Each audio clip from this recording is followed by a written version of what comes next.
Miscommunication. Miscommunication was prim, proper, perky, and poised. As I entered her tiny office, the 20-something rose from her desk, strode the 2 steps required to traverse its length, greeted me at the door, introduced herself, and shook my hand with a hint of grip. She nodded to her desk, her impeccably made face produced, and then lost a sunny smile as she intoned, "This way, please." Her knee-length dark blue skirt would have greatly restricted her ability to walk were it not for the 9-inch slit that split it just below where the good Lord split her. As she ushered me to her desk, her 75mm heels produced a telltale clickety-clack. They also produced a pleasant wiggle in her walk. We sat, she behind her desk, me facing. She had buttoned her shimmering top to within 2 buttons of the triple-decker pearl choker that adorned her smooth young neck. The blouse shimmered like satin, but may have been a synthetic material. Based on its clinginess, it certainly contained some lycra spandex in the weave. My mind went to Leviticus 19:19 and its prohibition concerning mixing fabrics. My mind also went to my upcoming 4/19 birthday. I told my mind to focus. It told me to F off, except it used a word my mother asked me not to use. May dog rest her soul. Miscommunication smiled as she confirmed my basic information. "Your most previous employer was Suncoast," she asked. "Correct. Well, other than CSH, of course," I said with a nervous cough of laugh. "Of course," she replied, nodding politely.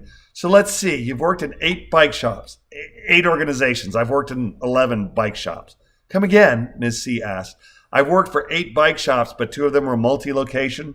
Challenge Schwinn in Atlanta and BGI in Indianapolis. They both had 3 locations, and I worked at 2 of them. Outspoken has 2 locations as well, but I never worked in the Tampa store. And BGI moved locations while I was there, so that made 3 locations where I worked." "Okay," she said, left eyebrow raised. "Sorry," I replied, getting the hint but not acceding to it. "Sometimes I talk too much, especially when I'm nervous."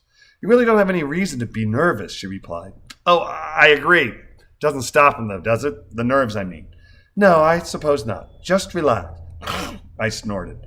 Something funny, this question raised both eyebrows to the ceiling. "No, it's just that I frequently expostulate on the inefficaciousness of telling a nervous person to relax. It's not really a voluntary response, is it?" Inefficaciousness? Miss C's perfectly plucked brows now danced above her pale blues. "You know, efficacious, something that works. Inefficacious, something that doesn't work. Is inefficacious not a word?" "I have no idea," she replied with an adagio triple nod, her smile gone. "It's like telling a new skier to relax as he goes down the slope. Easy to say, hard to do." "Sure," she replied, pointing at her computer monitor. "Shall we return to this?" "Please." "You started working in bike shops in 1986? "Yes, College Park Bikes. Back when Larry Black ran the place, it was a Trek store. Not corporate, of course." "Of course. And you've worked in bike shops continuously since then?"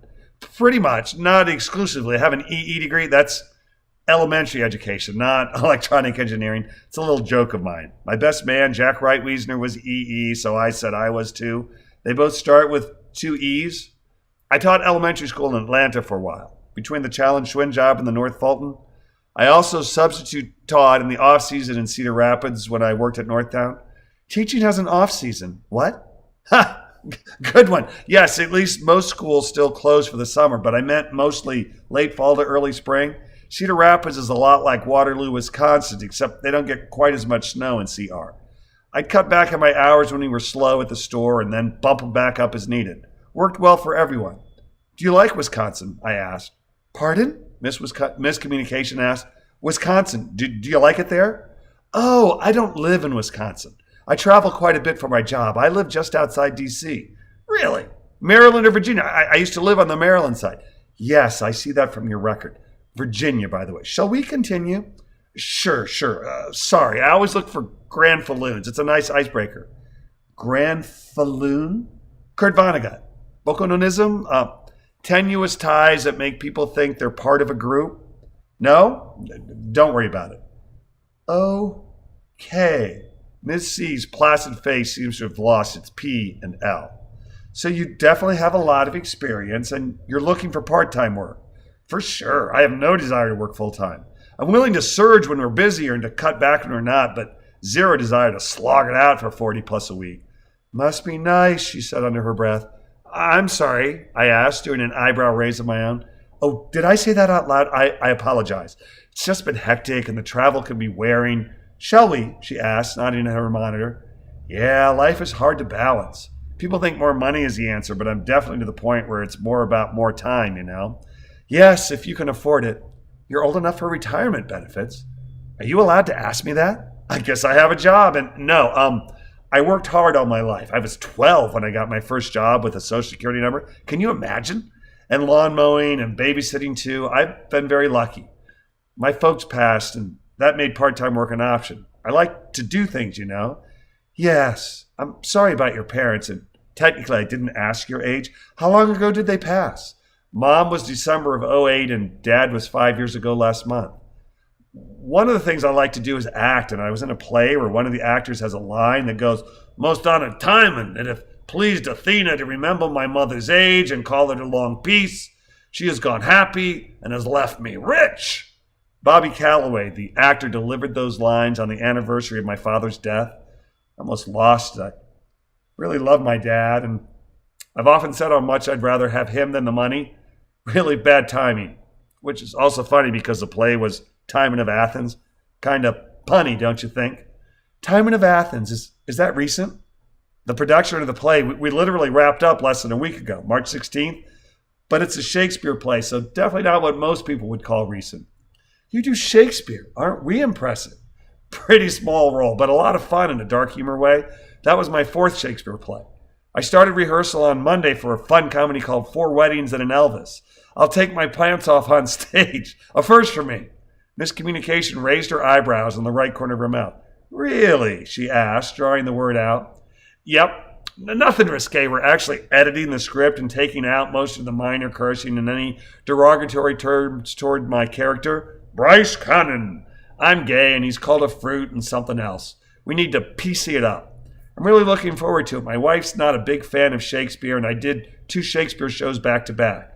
Light comedy will be great. Wait, didn't you just say you were gay? Old habit. I tend to talk about whatever character I'm playing in the first person. Bryce is gay. I'm just theater gay.